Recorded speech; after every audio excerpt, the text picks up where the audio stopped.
Kyle Sonlin and Herwig Konings are founding partners of Security Token Group. All opinions expressed by them or guests on this podcast are solely their opinions and do not represent the views of Security Token Group or its subsidiaries.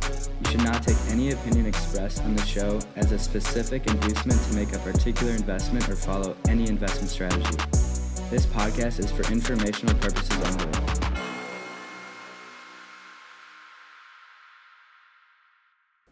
Hello, everyone, and welcome back to this week's episode of the Security Token Show. I'm your host, Kyle Sonlin, joined by my business partner and co-host, Herwig Konings. We're here from sunny Miami, Florida, and we have an amazing episode to break into today. But before we get into the episode, I do want to thank our sponsor for this week's episode, which is Exodus. Now, you may have heard of Exodus, or you may have used Exodus's wallets because they have a cryptocurrency wallet with 1.8 million users. They have Ethereum, Bitcoin, all those cryptocurrencies on both an online and offline wallet for use. But more than that, they've actually leveraged a security token offering to raise $75 million from the crowd, which is now live trading on T0. This is backed by equity in the company. They are a great sponsor for this week's episode. Thank you so much to Exodus. Yes, thank you for making this show possible, Exodus. And with that, we've got an action-packed episode. We got a lot of industry updates, a lot of new security tokens, and a lot of trading market updates. But of course, we're going to start off with our companies of the week,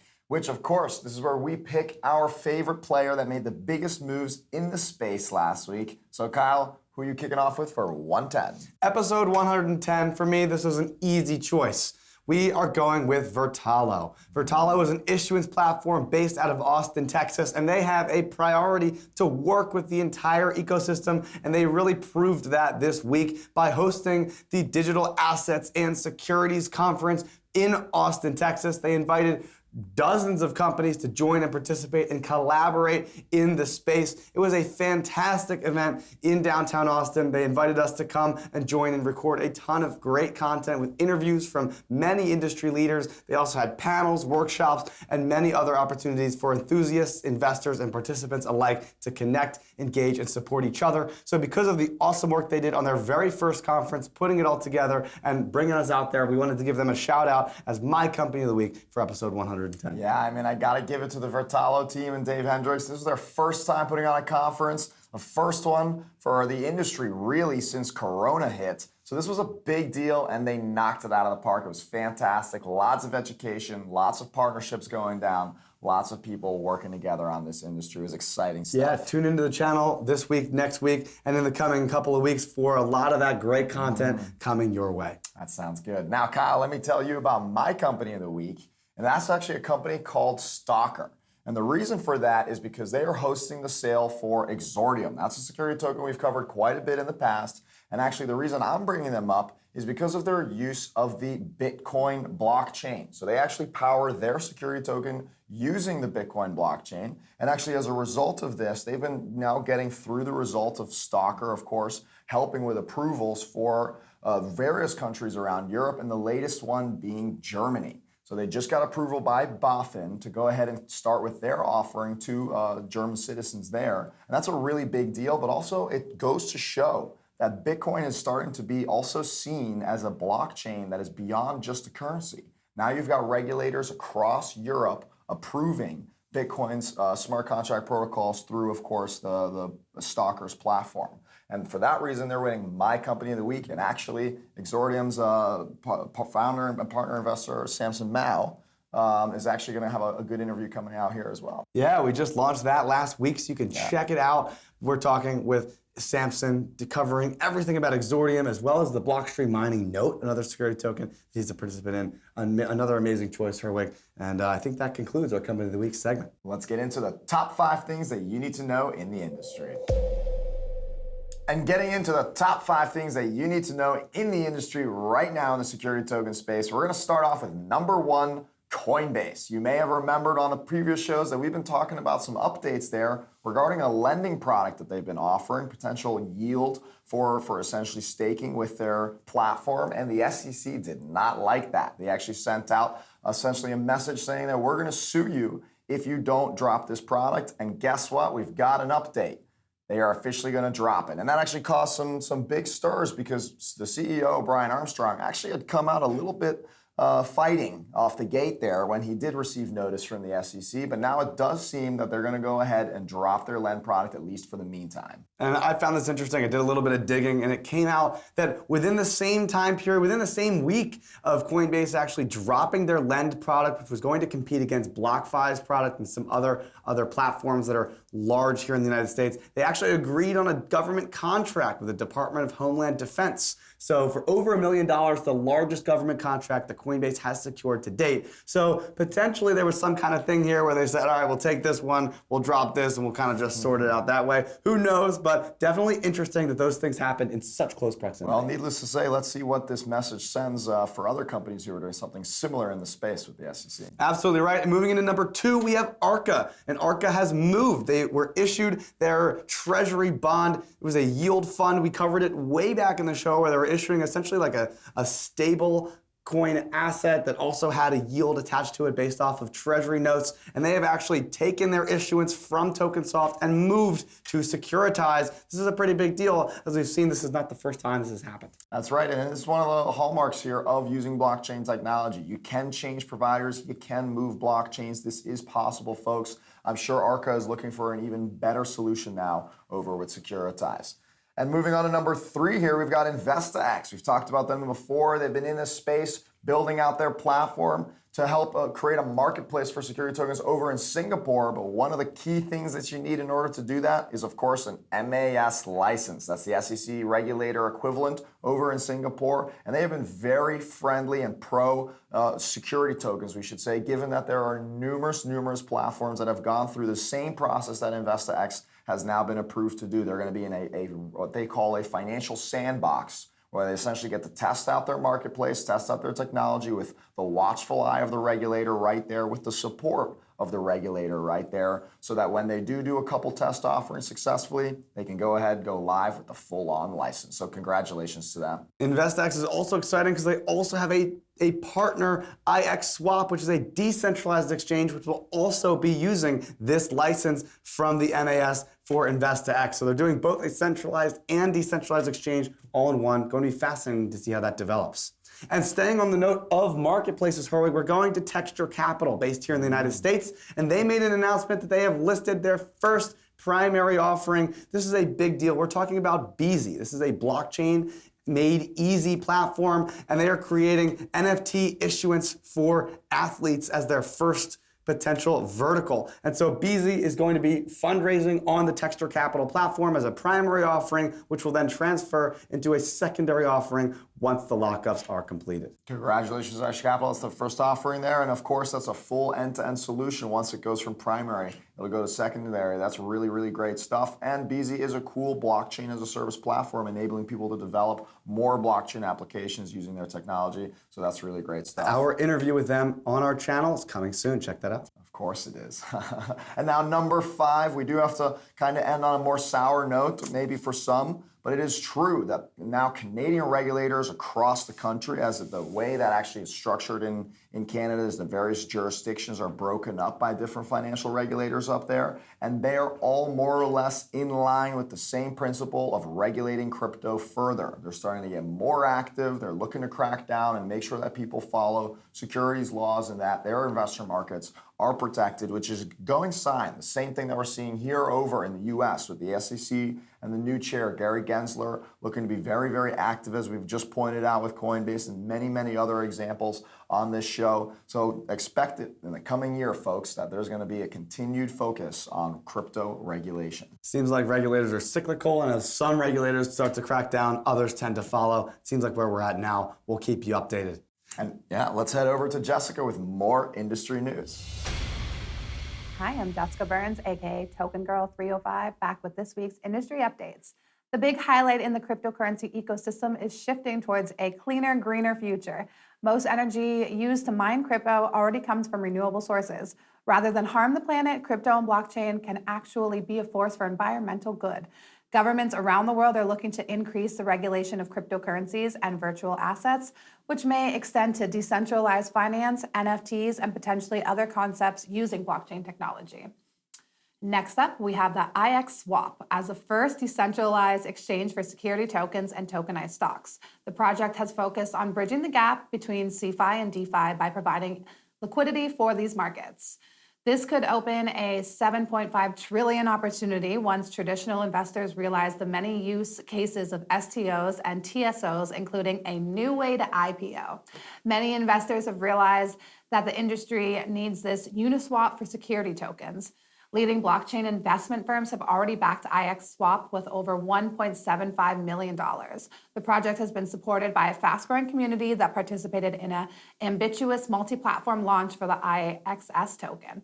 The September 8th launch was a huge success with a sold-out IDO. Congrats, everyone. Tango Chain announces a launch of the world's first blockchain that is 100% made of gaming applications, play-to-earn games, and NFTs.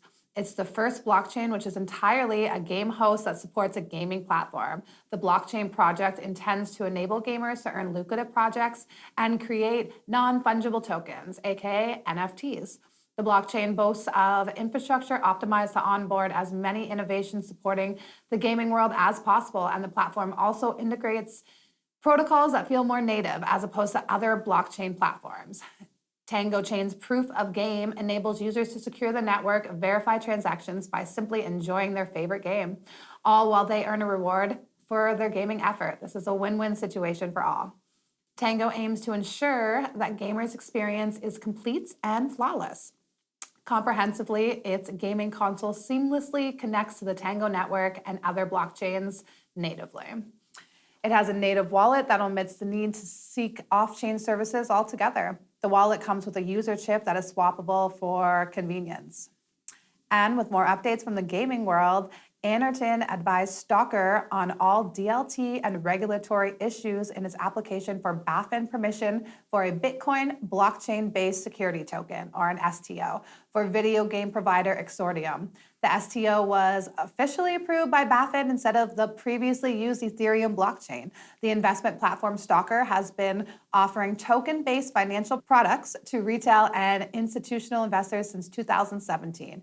The approval of the application is special in the crypto scene for several reasons. So far, BaFin has only been approved for STOs issued on the Ethereum blockchain. The development of an STO on a liquid blockchain and the permission for a cross-border distribution of security-like tokens with a security information sheet that has already been prepared in compliance with EWPG is also a novelty. Now, back in the STA headquarters, the industry favorite Peter Gaffney continues to give us week 34 of Tokenized This, where he talks about tokenized ETFs and the benefits for both the token holders and token issuers. Peter also wrote an amazing article on what exactly the Security Token Advisor team does and takes a deep dive into why it's important to have a fully dedicated team for the tokenization process. Not only do we take the burden off businesses and parties looking to tokenize current assets, launch a security token offering fundraise, or implement NFTs and anything in between. You can find these articles and more on the STM website. And if you have any questions at all, please send me a message on Twitter, TokenGirl305. That's all the industry updates I have for you. And now let's head over to John. Yo, welcome back to my side of the blockchain. I'm John Pittman, the Token Boy. I'm here with the weekly security token offering update. Let's first start with an update on Xordium Limited. They're the publisher of the game Infinite Fleet. For those new to the scene, the Infinite Fleet team has begun raising development funding via an STO. The security token, which goes by the ticker XO, represents non-voting equity with profit sharing. What's cool now is that the German Federal Financial Supervisor Authority has greenlighted Xordium to conduct an STO in the country for the Bitcoin-based token, where the ticker name will be XOEU. Local German retail investors are able to participate with an investment as low as $100 on the European digital marketplace Stalker. What makes this release particularly important is that the XOEU becomes the second STO ever approved for the German market on Stalker. Due to the high gas fees and uncertainty around Ethereum 2.0, the XOEU token will be issued via Blockstream Amp, a platform for tokenized securities built on the liquid sidechain of Bitcoin. Up next, we have a company based in the capital of Malaysia, and it's called GreenPro Capital. GreenPro Capital has strategic offices across Asia, is a business incubator with a diversified business portfolio comprising finance, technology, banking, health, wellness, art, and yes, you guessed it, STOs. GreenPro Capital is investing in 2 STO projects in the Philippines on the Crypto XS platform. Crypto SX is a crypto exchange platform for STOs backed by fiat crypto conversion capabilities. The first company STO that GreenPro Capital is investing in is a company called Link Capital. Bain Capital is a Singapore-based agri-tech company that is poised to become one of the leading producers of agri-wood in Asia. For those that may not know, agri-wood is a fragrant and dark resinous wood used in incense, perfume, medicine, and distilled in certain oils. Bain Capital has received strong support from the Singapore government to develop a center of excellence in the country for research, development, processing, and distribution of agri-wood products for the global market. The second company, STO, invested in by GreenPro Capital, is called ATM Online. ATM Online is an innovative fintech money lending platform operating in Vietnam and Sri Lanka, and they offer 100% cash installment loans. ATM Online promotes financial inclusion by issuing loans profitable to borrowers with limited or no credit history. As a forerunner in digital finance, ATM Online developed its own data model and scoring and based on AI algorithms to forecast customers' repayment behavior to enhance risk management and for digital marketing purposes. With over 500,000 registered users and 85,000 successful loan grants since 2017, the business is ready for major regional expansion. Well, that wraps up your weekly SEO update. If you have any SEOs coming out that you'd love for me to cover, then please find me on Twitter at TokenBoyAdvisor. That's it. I'll see you on the other side of the blockchain. Now it's time for our weekly secondary market trading segment. As always, all news and pricing data is sourced from stomarket.com. As we get started today, the total security token market cap is sitting at just around 1.13 billion, consistent with last week's numbers. Although the market experienced an overall decline in prices this week, the sustained market capitalization can be attributed to the addition of the Exodus security token, which is holding a market capitalization of $68 million. The most recent security token offering, Exodus's Exit, issued on T0's security token marketplace, is continuing its pullback from a monstrous rise on launch. The token is now at $25 from $28 last week, down a solid 10%. The token reached 258,000 in weekly volume, just enough for traders to push the price down significantly. T0 is recovering for the week. It's on the back of its Exodus listing. The marketplace's revenue sharing token is currently at $5.71, up about 2.64% for the week. This marks an official recovery in the price of the token since the initial drop after the resignation of T0's CEO. With the token continuing to maintain its weekly trading volumes around 1 million ever since that announcement, the market may be signaling much higher confidence in the price of the token at this level. Overstock and its security token OSTKO is up big this week. It's at $73 from $62 last week, and that marks a 16% gain in the token's price. Along with the jump in price, the token had 1.6 million in weekly trading volume. The Mount Pelerin security token experienced a price increase of 15% this week, up to $5.25 from $4.55, although only posting about 60,000 in weekly trading volume. The INX security token has calmed down dramatically since its initial release. The token is now sitting at $2.75, up 1.85% for the week, while maintaining volumes of 3.4 million for the week. This marks an increase in volume of about 13%. It's been another exciting week in the markets, and as always, do your own research and hit me up on Twitter at KeithDLT to send me all your takes.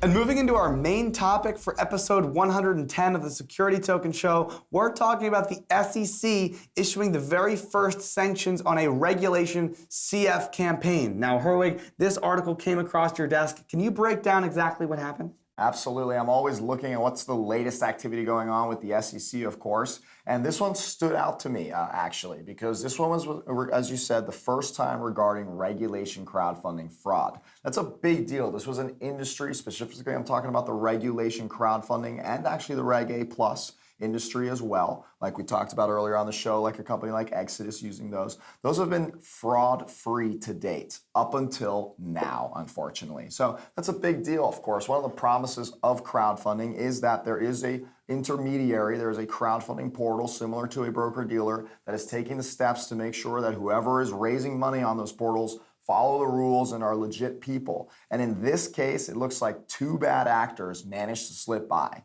In fact, what they did was they set up two different companies on the same portal focused around real estate. One was called Transatlantic Real Estate LLC, and the other one was called 420 Real Estate LLC. And they managed to raise quite a bit of money, $1.8 million collectively. And actually, the SEC said that most of those funds were diverted towards the bad actors' lifestyle and financial personal expenses. So that's a big deal, of course, because that was meant to go into the company and potentially do some kind of a real estate activity. So that means this is full-on fraud. This is exactly what the SEC is here to do and prevent. And unfortunately, this one managed to slip through in the regulation crowdfunding industry, on this case on the portal called TrueCrowd. So they, of course, are also now going to be subject to fines. This is sort of a precedent because this is the first time that this is happening. So who knows what is going to kind of have some effects on this portal, if there's anything else beyond it, if there's there was an investor bulletin that was also posted by the SEC. And of course, hopefully other crowdfunding portals are now going to look at this and say, we got to make sure